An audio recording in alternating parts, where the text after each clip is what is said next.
Chapter 26 अंतिम खबर।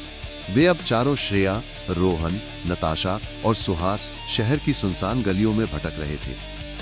हर कदम के साथ उनकी उम्मीद मरती जा रही थी और डर, अविश्वास बढ़ता जा रहा था। फिर अचानक एक मोड़ पर एक टूटा हुआ अखबार स्टैंड मिला। पुराने उड़े हुए कागजों के ढेर में से एक अखबार अब भी हवा में फड़फड़ा रहा था। श्रेया ने आगे बढ़कर कांपते हाथों से उसे उठाया। अखबार के पहले पन्ने पर मोटे बड़े अक्षरों में छपा था, मानवता का अंतिम दिन। वे सब अखबार के चारों ओर झुक गए।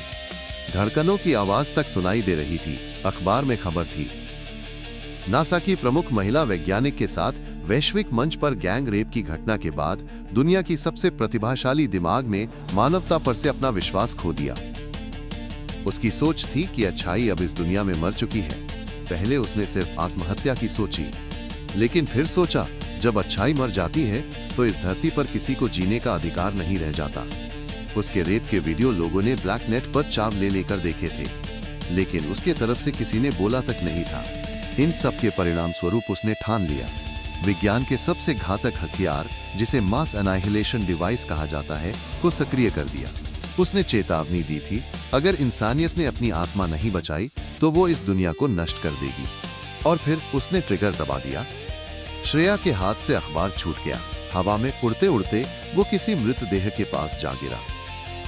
श्रेया ने सोचा उस पर भी तो यही परिस्थिति आई थी, सिर्फ यहाँ वैश्विक स्तर पर घटा। उसका वो एक डेमो था।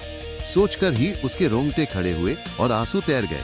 चारों के चेहरों पर अविश्वास, हैरानी और गहरी थकान का मिला जुला भाव था। अब उन्हें समझ आ गया था क्यों सड़कों पर सन्नाटा था, क्यों हर इंसान निष्प्राण पड़ा था।